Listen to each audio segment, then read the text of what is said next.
Like, Hi, everybody. Welcome to Capital to the Coast BNI. My name is Mike Manning. Each week, we bring you a local small business success story from one of our 41 chapters that cover the capital, which is Raleigh, Durham, and Chapel Hill, all the way to the coast, Wilmington, and points north and south. And if you're not familiar with BNI, it is Business Networking International, the world's largest networking organization. And our goal each week as members is to help each other grow their business, because one of BNI's core values is givers gain. And our local small business success story this week is Julie Popichak with Southern Realty Advantage. She is starting a core group in Southport, Oak Island area. So if you know anybody in that area looking to get into BNI and wanting to meet some professionals, I'd love to have you come visit. Julie, good morning. How are you? Good morning. How are you? I'm so glad to be here. I'm glad to have you on here. Okay, got to talk about your last name. What's the origin behind that? Because I'm assuming your maiden name was Smith or something like that, right? No, my maiden name was kind of hard to pronounce too. It was Colgan, which is Irish, and my married name, Popichak, is Ukrainian. So I don't have any ancestors that I know of over there. My husband's from Pennsylvania. There's a lot of Popichaks up in Pennsylvania, actually. Oh, really? Yep. Nice. Okay. Do you know any or do you know any good Ukrainian words or anything like that? I do not. Okay. Not at all. Because I always tell people if they're learning a second language, just use the words they use on the soccer pitch, and you'll be okay by making somebody mad or letting them know how you feel. So, all right. So Julie's in the real estate world, the business and the market the last couple of years. It's been a challenge for you guys, but what I have learned is it has thinned the herd, and the hustlers survive. Correct? I do think that is correct. Things are a little bit more difficult when you're working with buyers. You have to show them a lot more houses. When you're working with sellers, things are staying on the market a lot longer. There's a lot more marketing that needs to be done to get it sold, and just really working with both buyers and sellers throughout the process that is just taking a lot longer than it used to back in COVID 2020. And no matter how much you educate people, they still believe interest rates should always be at 2.8 or 3%. And actually, I think today's like what, 6.75 or somewhere in that range. Got it. Historically, that's still a low rate, isn't it? Historically, it is a low rate, but when you combine that with higher priced homes and insurance costs, all that, it really creates a tough scenario for a lot of buyers. But you're right. Historically, we've seen rates, I haven't personally, but back in the day, up to 18%.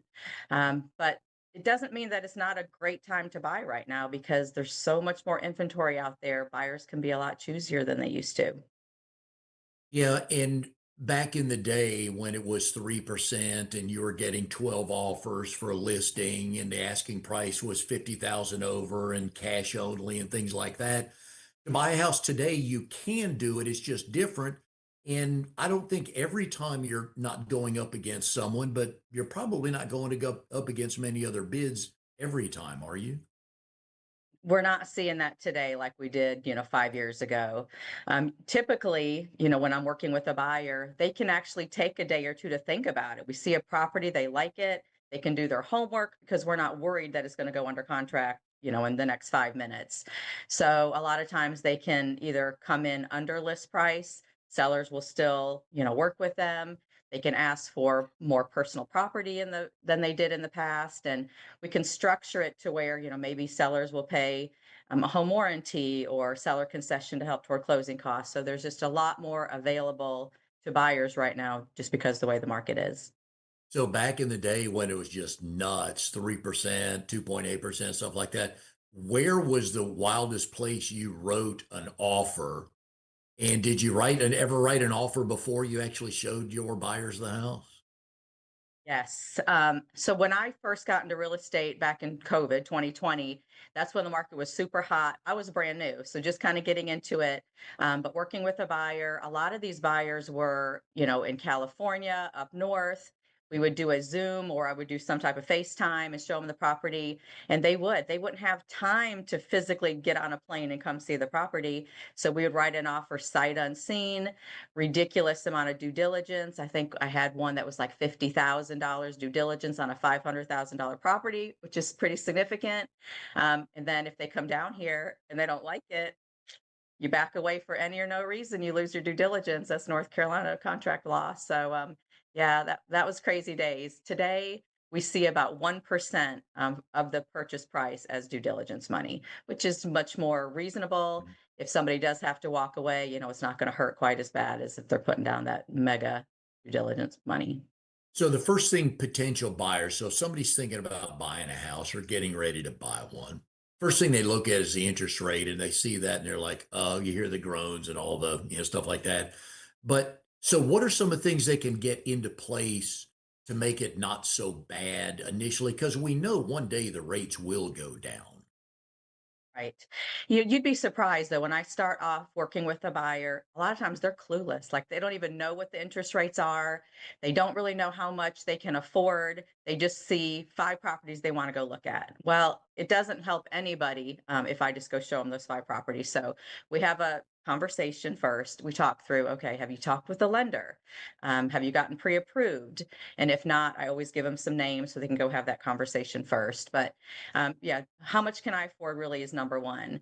Number two is, what are you really looking for? What are your must haves? And then location, because Brunswick County is a big county, and if we go from one end to the other, it's a very different way of life. So I try to understand, what are you going to be using this property for? I get a lot of second homes, investors, vacation homes, short-term rentals, stuff like that. So really trying to understand what they're looking for. But when it comes to must have, I did want to tell a quick story. I had this lady, and she wanted to buy a beach house, piling home, and it had to have her must have was it had to have a staircase in the front and a staircase in the back, right? You'd think that every house has that. Well, believe it or not, it doesn't. So when I try to filter to look at listings, that's not a filter, right? So I have to either physically go over there to weed out ones that don't have staircases. Anyway, I show her like 8 properties and none of them are hitting the bill. And she's like, well, what about this one? And so I look it up. I'm like, okay, let's go look at it. And we go look at it. It has one staircase in the front. Lo and behold, she loves that one. That's the one she bought. So anyway, it's a conversation about must haves, but buyers don't always know what their must haves are, is what I learned from that. Oh, yeah. Now, when I was down at your office last week, one of the neat things I learned was so we're going to talk about commission rates. So basically, the buyer's agent and the seller's agent split 5.5 to 6% based on, I think the seller's agent sets the rate, right? That's right. Okay. With the listing conversation with the seller. Yeah. Yeah. The seller And actually is the one who makes the okay. Yeah. choices. So Yeah. you would figure then it's usually, I guess in the past, been a 50-50 split. If it's 6%, each agent gets 3%. But you guys do things different though, don't you? And you have the sign, you have the numbers on your sign. So I'm gonna let you tell us about that. Sure. So we're well known in this area. We have signage all over that says listing question mark 1.5%. So we get a lot of calls that say, explain that to me. I don't understand what that is. So we list properties for less than our competition. Our competition, like you said, was about 5 to 6% total. Well, we do the listing side for 1.5, and then the seller will determine what they want to compensate a buyer's agent. So if you want to get buyer's agents to come and bring people and look at your properties, around 2.5 is typically what buyer's agents are used to getting. So if you add that together, a seller will be all in at 4% total for us to list and sell the home. But we do it full service. We offer everything and more than our competitors offer. We always do high def photos and floor plans and 360s and aerials and all of those things. And a lot of our competitors fall short on some of those. So we work off of volume. The more listings you have, the more buyers that you have. And we're always hoping to have a dual agency scenario with our marketing that will actually bring the buyer as well.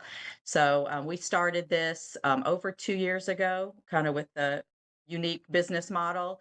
And we were all a little skeptical at first. I have to say, as agents, we're like, oh, that's a lot of work for, a smaller amount. But instead of maybe 3, listings at a time, I have 10 to 13 listings, and then I have more buyers off of that. So um, it has been amazingly successful.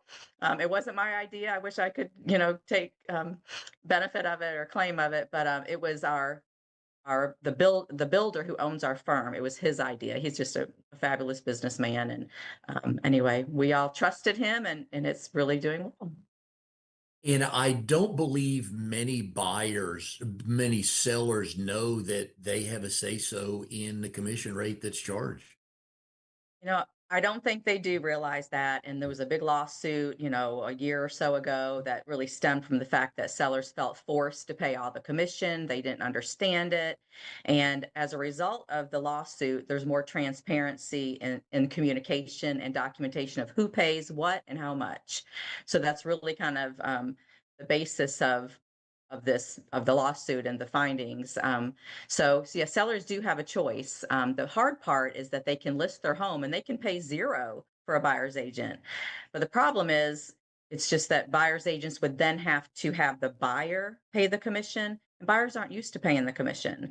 So if I show a home, the seller's not paying my commission, I have to go back to the buyer and say, I'm sorry, if you want me to represent you with this home, you're going to have to pay it. I think that is our future, and that's what we're going to see more of, but we're just not quite there yet. So sellers are typically still paying both percentages.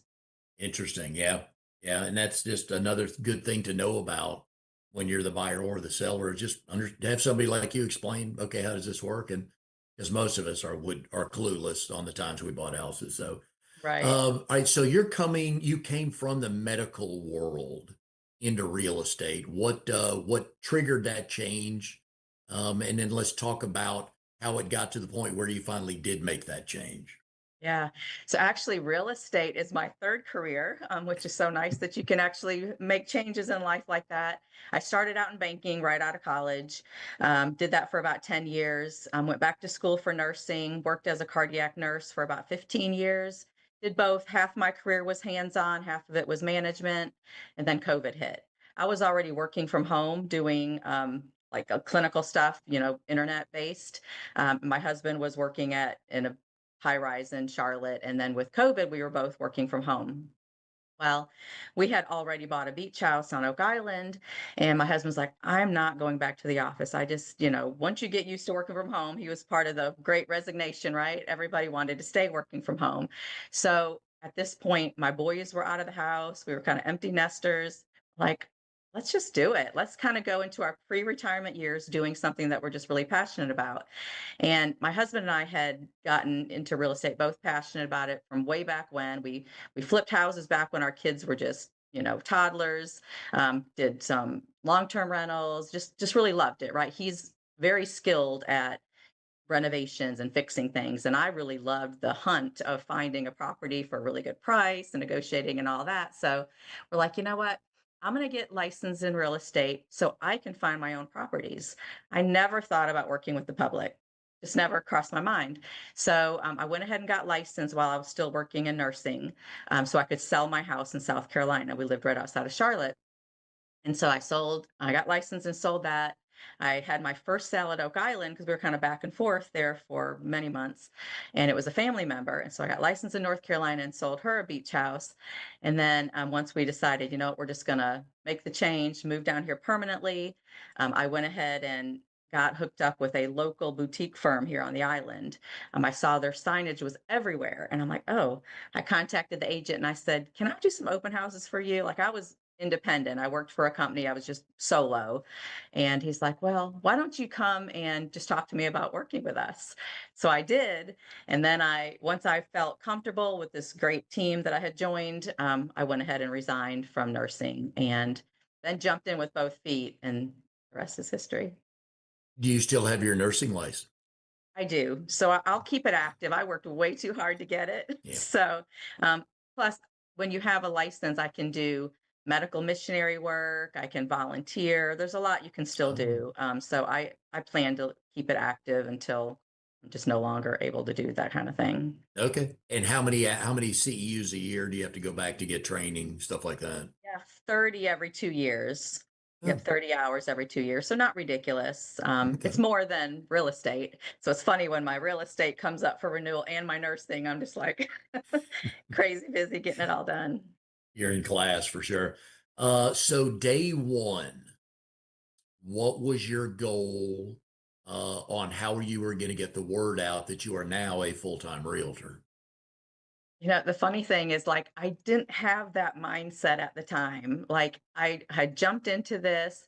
I knew that I had to be with the right people, right? So that's why I joined this firm that had a huge presence on the island, and I needed to learn. I was so green. Like, I mean, I had bought and sold many houses throughout my lifetime, but it's very different whenever you're doing all the contracts and that thing. So, this boutique firm, the owner, the broker in charge, was just very seasoned, very knowledgeable, and so I just, kind of shadowed him and kind of learned the ropes.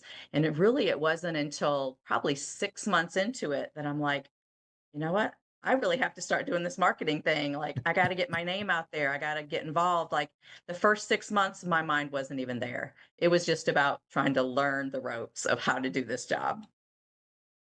And then what did you land on, the different ways to get your name out? Yeah, one of my colleagues, she's like, you know what? I was part of the Chamber of Commerce back in Winston-Salem. We should join the chamber. Well, our firm already had joined the chamber, so we could go already. I didn't know it. I wasn't familiar. I'd heard of the chamber, but I had no idea that it was really a networking group. And, so anyway, I started with the chamber, and then it just kind of blossomed from there because they have, after hours and a coffee with the girls in the morning, and, all kinds of things that you can get involved in, ribbon cuttings and all that. And I really enjoyed it, and then I met people through the chamber that invited me to BNI, but that was, like a year later, um, and then I got involved in a chapter that was forming in Leland, and was kind of one of the not really the founding folks that had started prior to me, but we were still a very small group at the time, and then that just grew, and, gosh, I was part of that group for a little over 2 years, and then when the opportunity presented to maybe start a chapter in Southport, which is a lot closer to me, I'm physically on Oak Island, like, yes, that would be perfect. So that's kind of where we are with starting this chapter. I think we're up to about 8 people or so. It's going well. It's not easy. I mean, it's hard. You got to put in the work, but just being able to pick the right people for it is exciting. Yeah, you guys do have some good momentum going, and I've no doubts that this group will launch. The last number I saw for the Triangle, there's about 12,000 licensed realtors. And so I got to believe in the Wilmington area, not that big, obviously, but there's a lot of realtors, aren't there? There are. So in Brunswick County alone, there's about 3,500 realtors. Yeah. So I'm part of the Brunswick County MLS. So that's kind of all the numbers that I look at all the time. And yeah, after my second year, I was in the top 300. And this past year, I'm in the top 100. So I was like so excited. I never got into it to be number one and try to, I didn't come into it for the money aspect at all. It was just I wanted something different and a new challenge. And yeah, I just fell into it, I guess. And being in a market where people are buying houses and are really excited about it, like they're happy, they're on vacation, they're buying a vacation home, investment property. It's different than maybe if you're in a city and you're dealing with school systems and, families and all the deadlines of getting in before school starts and stuff. I think it's just very different. I'm just very fortunate to be in this type of location. Well, and that feeds into my point when there's a realtor here in the Triangle I was talking to. I believe he said that 70% of the realtors here never do have not done a transaction yet. So this goes back to experienced people like you. So when somebody's looking for a realtor, what should they, if I'm calling you today to list my house and you and I don't know each other, but somebody said, hey, I've heard this Julie lady's pretty good at it. What are the first couple questions I need to ask you to find out if I've found the right realtor for me? Yeah, and some people do ask these questions, and I think it's great. So number one, you should ask, do you work in real estate full time? Part-time agents cannot keep up with the market. You can't keep up with what's out there, pricing, doing market analysis and all that. It's just impossible. I tried it in the very beginning. It didn't work. So you want a full-time realtor. I would say you want one that it doesn't necessarily have to be, oh, you have to have 10 years experience because maybe you did 5 deals in 10 years, right? Yeah, I've done, 40 deals in 2 years. So maybe not just asking the years of experience, but how much business they've actually done. And then sometimes it's a communication and a personality fit. You really just want the right person that you feel comfortable with, you can communicate with, all of those things. And just I know when I deal with sellers, sometimes sellers always want to overprice their home. You feel like your house is always worth more than what it really is. Just listen to the advice that's provided. I always work off of numbers. I'm going to pull a market analysis and it's going to show homes like yours that have sold, that are active, under contract, and have sold in the last 6 months. And we have to use that information to price correctly. It's not just a wishing game. If you price it too high, it's going to sit, it's going to age, and then you're going to end up getting less or, than we originally talked about. One of the favorite people I've never met, but I hear a lot in business is oh yeah, my Uncle Billy handles that for me. And it's their IT we're talking about. And I come to find out nothing against landscapers, but Uncle Billy's a landscaper. And then come to find out, basically, Uncle Billy hooks your computer up for you. He's not your IT person. So I know you have had sellers that said, well, my friend or whoever thinks it should be 600,000, not 562,000. Oh, absolutely. We hear that all the time. It's always somebody down the street, and Yep. maybe they bought or sold a year ago, and they're just not keeping up with the market like we are. But you know what? You just listen and you appreciate the fact that they have some guidance from friends or family or whomever it is, and offer up your own. And if you're a good fit, we'll work together. But it can be challenging at times, definitely with misadvice from family members. Now, the first transaction you completed that did not involve a family member took you how long? Um, so yeah, when I first my very first deal was with a family member, so I won't Mhm. count that one. So my second deal was within my sphere of influence still. It was a friend. Not a really close friend, but a friend of mine. She was listing her house on Oak Island. Um, th- you know, the transaction piece of it was fast because the market was hot and I put it on and it went under contract in about 5 days. But it was funny because for me to physically type up the contract and do all of the paperwork, it took me 8 hours. I can do one today in 30 minutes in the car. So, you certainly get a lot faster at what you're doing, but yeah, the market was so hot when I first started. It was just things, it was great. One of my, colleagues, he was like, "Yeah, it's like I'm in a boat and all the fish are just jumping in my boat." Well, it wasn't like that for me because I was brand new, just starting out, but it definitely was a great time to get into real estate when I did. And now the market's like I'm in a boat in the water, but there's only two fish in the water, and there's 80 fishermen. Exactly, exactly. So then we're thinking, okay, Yeah. now what else can I do to market this property? So we're getting a lot more creative, I'll say, with videos and different blasts to realtors in different markets and just all these different things that we can think of to get the word out. Yeah. Um, I think I'm safe in saying this, literally every networking event you go to has many realtors. So how do you stand out in a market that's got so many people, not thinking about the 3,500 that are licensed, but the 12 that are there with you on a regular basis? It's all about just the relationships that you create. So even though there may be five other realtors in the room, different personalities, different ways of doing things. It's just, I really try to meet the new people. I'm always the one that goes up to the new person because they feel uncomfortable. Meet them, get to know them. Once we get that trust going, that's when you get the referrals. I did a little analysis because I think somebody was talking about it the other day, about kind of like your referral income from the different networking groups. And I've been a member of the Chamber of Commerce and going religiously for 4 years. And I have added to my income $8,000.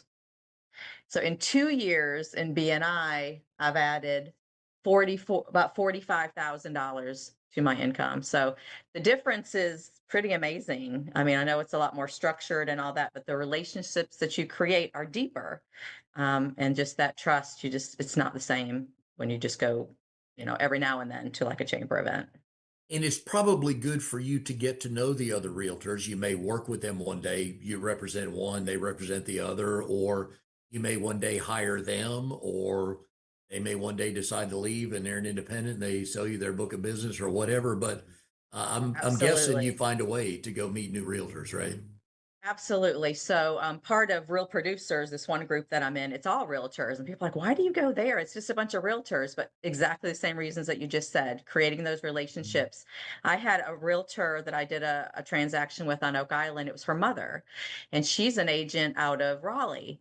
Well, everything went smooth. She respected how I did business. I respected how she did business. We both were like kudos at the end to each other on Facebook. And it was like a year later, she contacted me and she said, I have this buyer who wants Ocean Isle Beach. Do you work that area? I said, sure. So she referred me this buyer. And then most recently, for another person in her firm, just referred me a listing in supply. So it's like I did one transaction with her, and now I've gotten two referrals from her since then. So agents in other towns and cities can be a great referral source. And you guys can pay each other. We absolutely can. Yep. The referral fees are significant, 25 to 35% usually. So, I mean, that's a nice little extra, check that comes in every now and then. I also had a guy that I worked with, and he did a ton of business on Oak Island. And he was a little bit quirky personality. Not everybody liked him or got along with him, but I'm always the one that goes, people like that. I'm just like, I gravitate to those kind of personalities for some reason. But anyway, so we had a great relationship. And after 5 years, he moved to Durham. So now, and he had a ton of business. So, and he's really good about calling and following up with people. And so to this day, he just refers them to me over and over. So I've had more referrals last year than I've had yet. And I'm telling you that to me is really the way to go. You really got to have that referrals not only from past clients, but from other realtors, and then also working with builders is a great way to get your pipeline built. Yeah, and in the training I do with BNI, individuals or chapters, I want them to understand the value of a single relationship because at the end of the day, usually people buy people.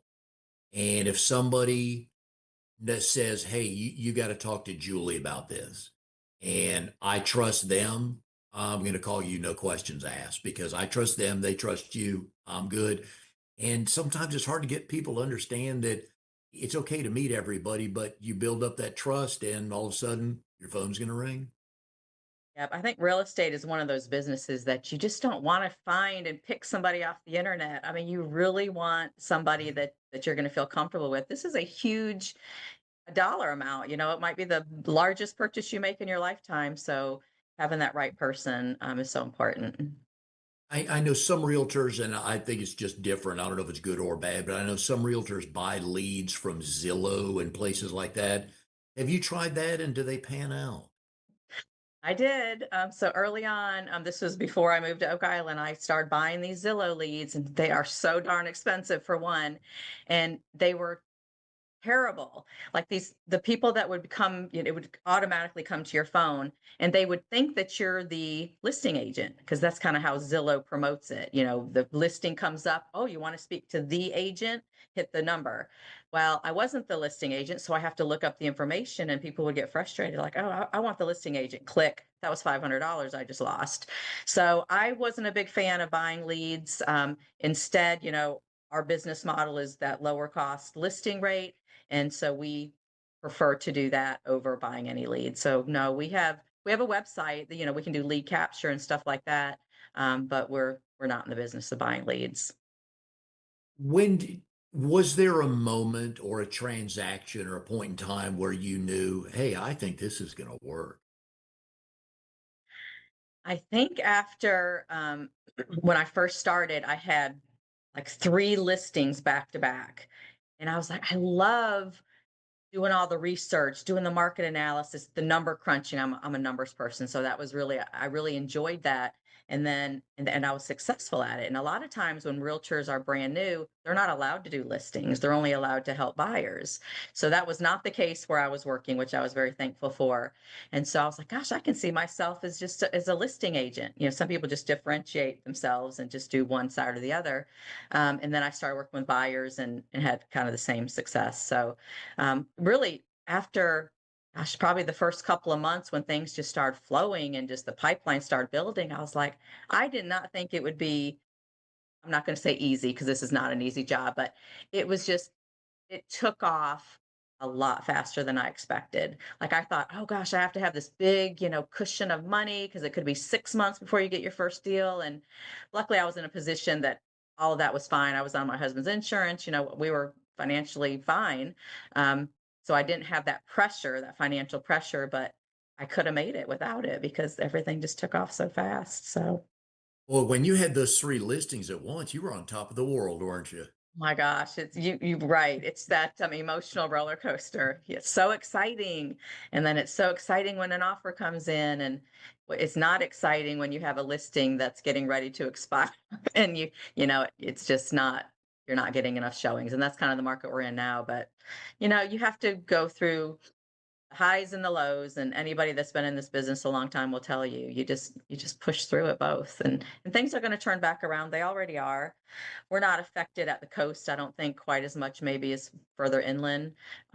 So I have enough in my pipeline now that I haven't felt the pressure. I'm working harder, I'm marketing more, and trying to find new ways to get properties in front of buyers, but yeah, it's fine. If you had to only represent the seller or only represent the buyer, which one would you choose? I would say the seller.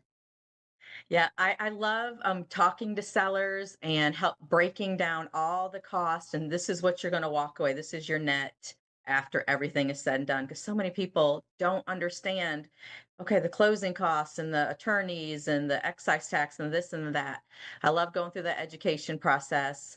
I love helping them stage the home, declutter, depersonalize. Let's get some curb appeal, helping think through all of that. Paint your door, paint the shutters, little stuff, put some pine needles out, really giving that curb appeal. Um, and just all that's involved in marketing the house, putting in MLS, doing the pictures and the write ups and all that. That's all fun to me. I really enjoy that creative side, I guess you can really bring out when you're listing properties. All right, so if you're listing a property of any celebrity and you get to be their agent, whose house do you want to list? Oh my gosh. Um, who would it be?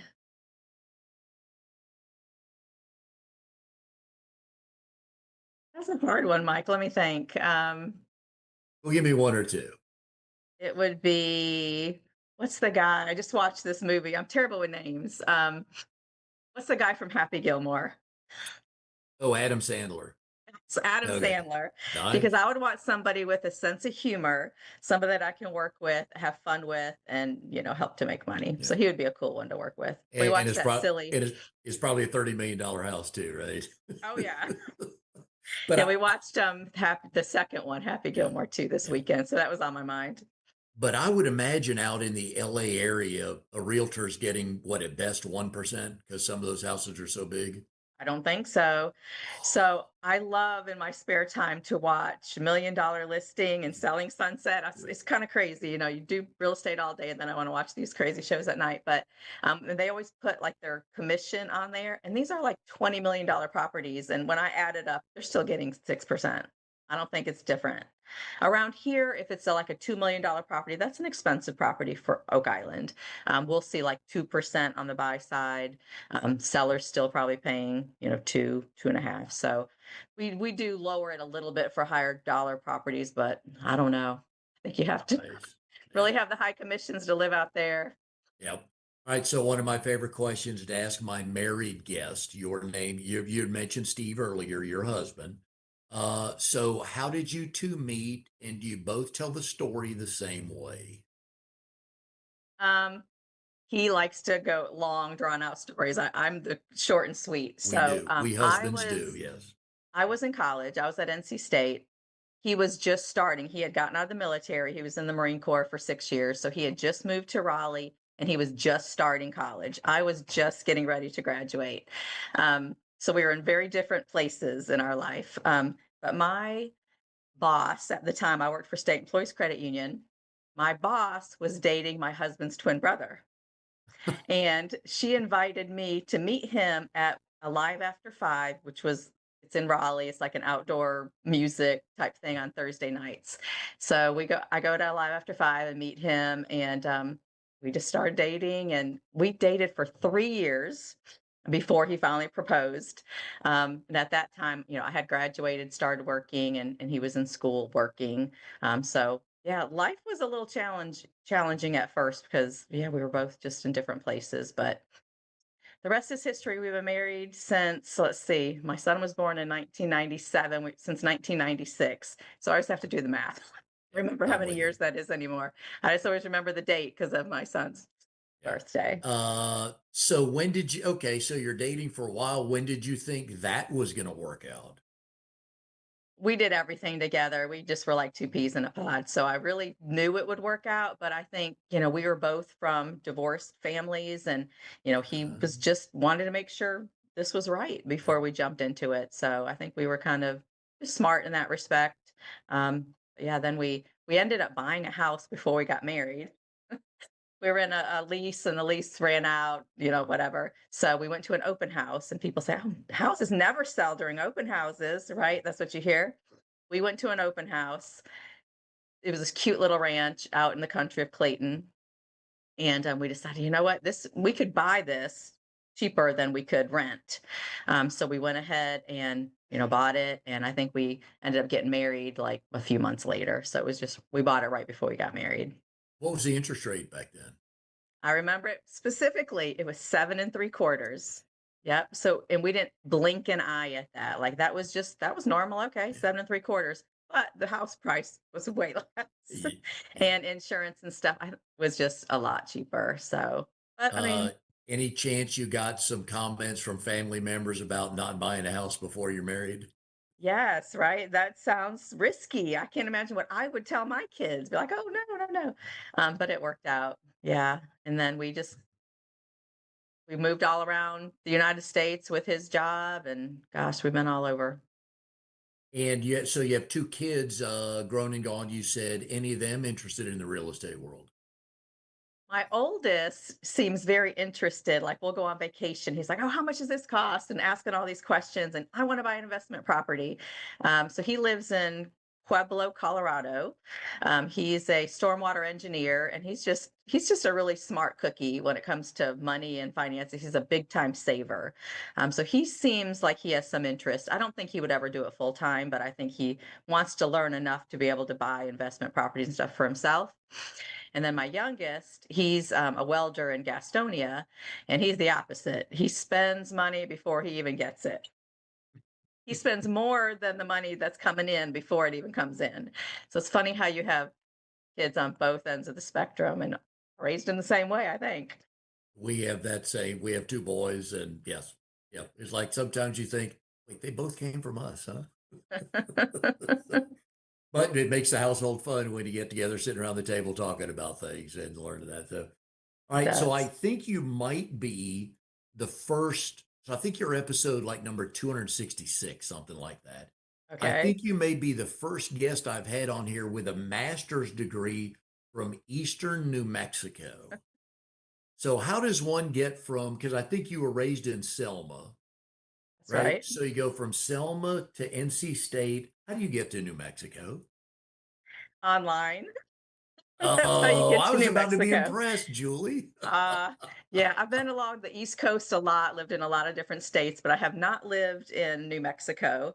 But I was working as a nurse for a big insurance company doing the clinical side, and like a lot of these companies threatened layoffs over and over and over. I've lived through like four different big layoff scenarios, and so I'm the type of person I always wanted Plan B. I always wanted something on the back burner. And so I'm like, you know what? I was always a good student. I loved school. So I'm like, I'm going to go ahead and get my master's in business because that's what I'm interested in and utilize my benefit, right? Because they were offering tuition assistance and stuff like that. So I went ahead and when I was signing up, my husband was kind of feeling the same. I'm like, you know what? It's going to be very challenging, weekends and nights, and we're not going to be able to do a lot when I'm in school. Why don't you do it with me? Misery loves company, right? So he enrolled, and we both were in the same program at the same time. We'd get off work, go into the other room with our laptops, and we're on the computer for hours. But we did it together, which made it so much fun. And then it took two and a half years. We both graduated at the same time, and yeah, I never got out there to see the actual campus. I wish I would have, but maybe one day. Okay. Yeah, just I'm a celebrity graduate, so yes. Okay, so let's kind of talk to some folks watching the show that might think about getting their real estate license. So give me five activities or things you do to market your name, because people, they're probably eventually going to find out what company you work for one day, but at the end of the day, they're buying you.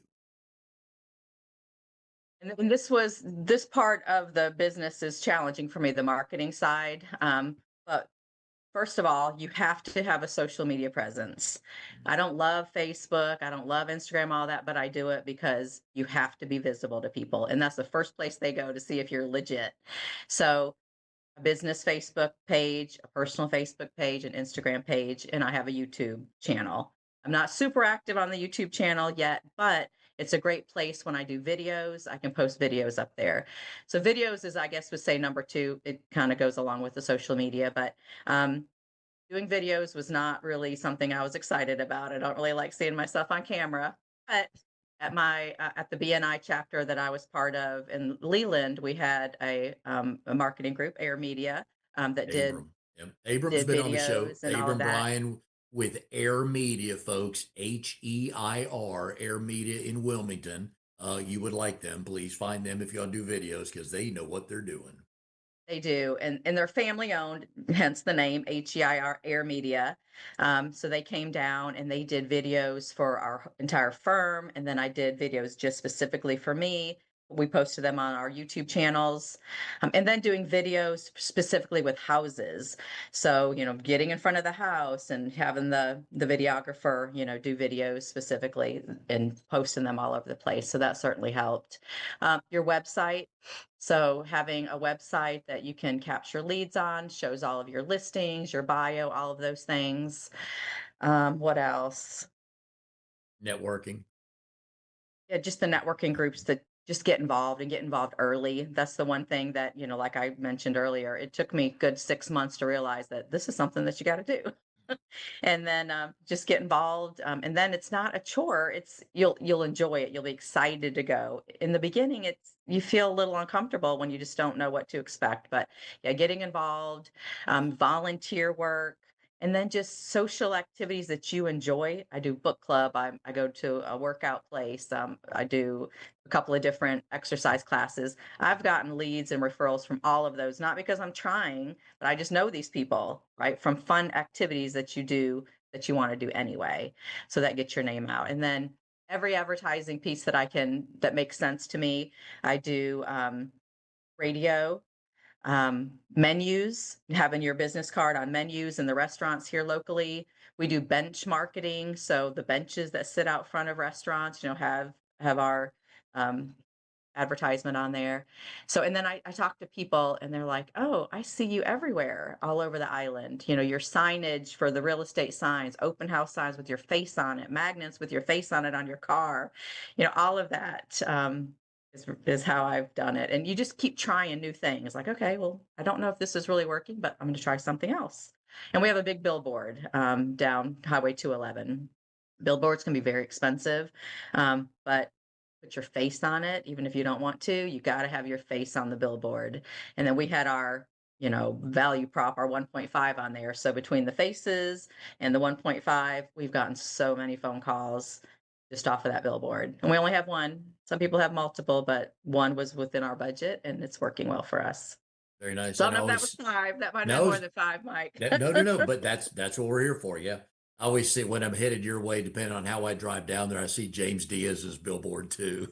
Yes, yeah, So, he does well with that. He certainly oh yeah. does. Oh yeah. So if somebody's thinking about being or getting their real estate license and wanting to be a residential realtor, give us a couple things they should have in place or be prepared to do. Let's say prior to taking the class and the exam. Yep. It's funny because I've actually had several nurses reach out to me that I worked with in previous life, and they're like, "I'm thinking about this. What do I do?" And most already have this in place, but you have to have your social media stuff already set up and being involved and have followers. You don't want to set that up after you're licensed. That's probably the first piece of it.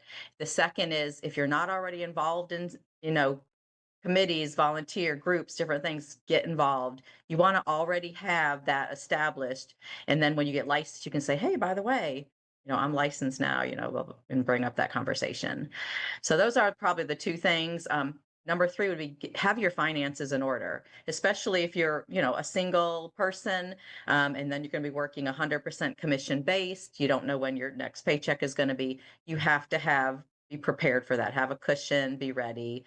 Have 6 months, set aside. You might not need that. Hopefully you won't, but you don't want the pressure of having to have a sale when you're really just trying to do what's right for the buyer or the seller. Yeah, we find that generally in business anyways, that if you go in underfunded, you're doing things, not that you're cheating or doing anything illegal, but you're doing stuff you probably wouldn't have needed to do if you were properly funded and you knew I've got 6 months, so I don't have to stress tomorrow morning. I will stress, but I'll have to stress 100% tomorrow morning to pay my house note. Yeah, Yep, I think that's absolutely. wonderful advice, right? All Yep. right, folks, we've been putting Julie's phone number up here. If you are in the Wilmington area, and so Julie, Southport Oak Island is south of Leland, which is south of Wilmington. Correct. Brunswick What's your County. Brunswick County? All right, folks.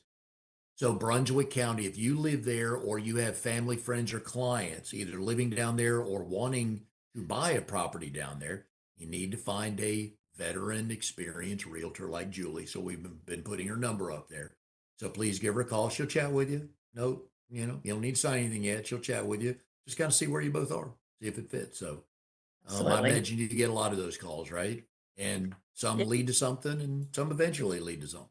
A lot of them don't, and that's fine. Let's just have a conversation. Let's just see where you're at. Talk Yeah, about the cool. market.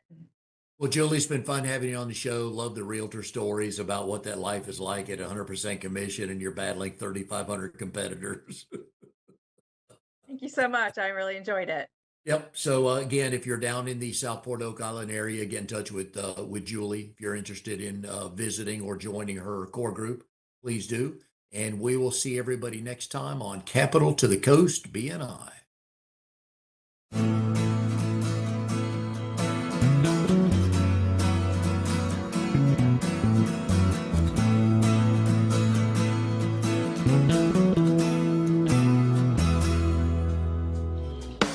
You are tuned to the Nissan Communications Network. If you tuned in too late, you can always watch each program in its entirety or download an MP3 audio file of it in the archives section at nissancommunications.com. Don't forget to subscribe to our YouTube channel, follow us on Twitter, and like us on Facebook. Sponsored by StreamingGear.com and DeltaForce.net.